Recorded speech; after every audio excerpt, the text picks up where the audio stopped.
Sometimes the better you perform, the stranger people act around you. And that is your first warning. Something changed. You think strong work should create safety. But inside political workplaces, competence often attracts control, anxiety, and quiet containment. Not because you failed, and not because they cannot see your value, but because your value changed the power. That is the contradiction many women miss for years. The workplace says perform well, then punishes whatever becomes hard to manage. Political management starts when decisions stop following contribution and start following threat, optics, alliances, deniability, and whose comfort matters. Here is what actually happens. They do not manage your work first. They manage your image, access, language, and momentum. And once that shift begins, normal office experiences suddenly feel confusing, personal, and impossible to prove with one clean example. You leave meetings replaying your tone, your face, your timing, while the real story is unfolding somewhere above you. One sign is that your ideas are judged through personality filters before anyone addresses whether the idea itself is useful. You can bring a clean solution, accurate numbers, and a realistic timeline and still walk out branded intense, negative, or rigid. A man says the deadline is unrealistic and sounds strategic. You say the same thing and suddenly you lack alignment. That difference is not style coaching. It is political framing, where your message gets attached to a narrative about you. Once that narrative sticks, every future interaction gets interpreted through it, including neutral emails, meeting questions, and perfectly reasonable concern. This is why women get told they are difficult without ever receiving one concrete explanation tied to measurable behavior. The deeper problem is that tone becomes a political weapon because tone is subjective, portable, and almost impossible to audit. HR can document it, managers can repeat it, and skip-level leaders can absorb it without sounding openly discriminatory. So if feedback keeps orbiting around presence, style, polish, or collaboration, while your actual output stays strangely under-discussed, notice? That is often the first sign fairness left the room and politics took over the microphone. Another sign is that your reliability increases your workload, but never seems to increase your authority, credit, or insulation. You become the woman who catches mistakes, smooths conflicts, trains new hires, rescues deadlines, and remembers everything nobody formalized. People trust you with real work, but not with real power, which tells you exactly how they see you. Useful women are often kept in circulation like internal infrastructure, visible during emergencies, invisible when promotions require a story. Because promotions are rarely awarded only for contribution, they are awarded to the person leadership feels safest publicly backing. And safety inside organizations does not always mean competence. Sometimes it means someone whose growth will not unsettle existing arrangements. That is why your workload can quietly swell while your title stays frozen and your access remains strangely controlled. They trust your labor, but not your elevation. Those are completely different forms of trust, and women feel that difference. What makes this worse is that high performers often internalize it as a personal branding problem instead of a structural signal.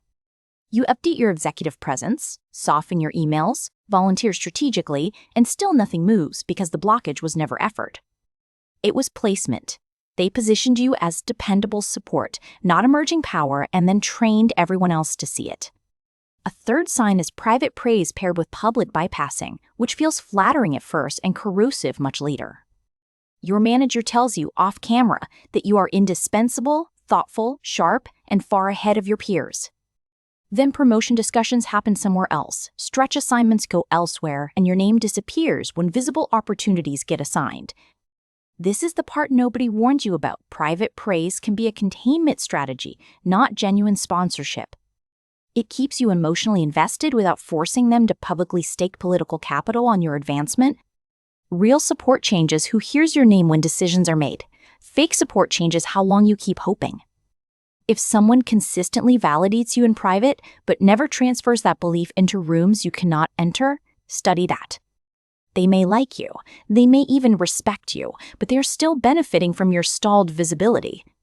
Another sign is that the moment you set one reasonable boundary, the emotional climate around you changes fast. You stop answering Slack after dinner, decline last-minute coverage, or question an unfair timeline, and warmth disappears. Nobody says you are being punished. That is exactly why political retaliation is so effective inside polished workplaces.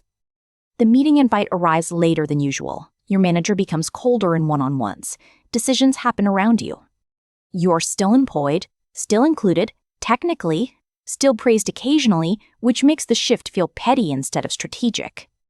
But soft retaliation is political precisely because it preserves deniability while teaching you what independence will cost. Women often get disciplined socially before they're ever disciplined formally, and that social correction usually starts after boundaries. Here is the quiet part. Organizations often call that teamwork, flexibility, or culture fit because cleaner labels protect dirtier motives. A fifth sign is feedback that stays vague until a formal checkpoint, then suddenly arrives with polished language and patterns. In real fairness, concerns appear early, specifically and close enough to the moment that you can actually correct them. Political management does something else. It withholds clarity, collects impressions, and releases them only when you are vulnerable. That vulnerable moment might be review season, a reorg, a succession discussion, a layoff list, or a sudden pip. Now the record matters, and suddenly, the same manager who praised your judgment is discussing perception, consistency, and communication gaps. Notice how political feedback rarely sounds dramatic. It sounds polished, balanced, regrettable, and difficult to argue with cleanly. That is because it was designed for defensibility, not development. The document is protecting the system, not helping you. The deeper problem is not just unfairness. It is that delayed ambiguity trained you to participate in your own confusion. A sixth sign is information moving around you in ways that lower your accuracy, speed, and political protection. You learn about decisions after they are framed, after stakeholders are aligned, after risk is assigned, and after narratives harden. Maybe the calendar hold disappears. Maybe the Slack thread excludes you. Maybe someone summarizes your work before you can. When that keeps happening, you are not just being left out socially. You are being managed through controlled visibility. Controlled visibility means leadership can benefit from your output while reducing your ability to influence interpretation, timing, and credit. And interpretation is everything because performance reviews are not videos. They are stories assembled later by interested people. If you are absent from the story building stage, your excellence arrives stripped of context and easy to minimize. That is why some women feel suddenly misunderstood after months of strong delivery. The story was written elsewhere first. A seventh sign is that the standards around you keep moving right when advancement, stability, or visibility gets close. Last quarter, you were praised for independence. Now you are told to collaborate more. Yesterday, initiative mattered. Today, restraint matters. You hit the target, then discover the target was never the test. The real test was whether you stayed manageable. This pattern shows up constantly before promotions, during reorganizations, and anywhere succession planning threatens existing loyalties or preferred heirs. The standard moves because a fixed standard might actually qualify you, and qualification is not always what they want. What they want may be smoother optics, less disruption, easier chemistry with leadership, or someone already inside the favored circle. And that changes everything because it means you cannot decode your situation by output alone. You have to study who gets forgiven, who gets interpreted generously, who gets introduced upward, and who gets explained. Because political management is not random hostility.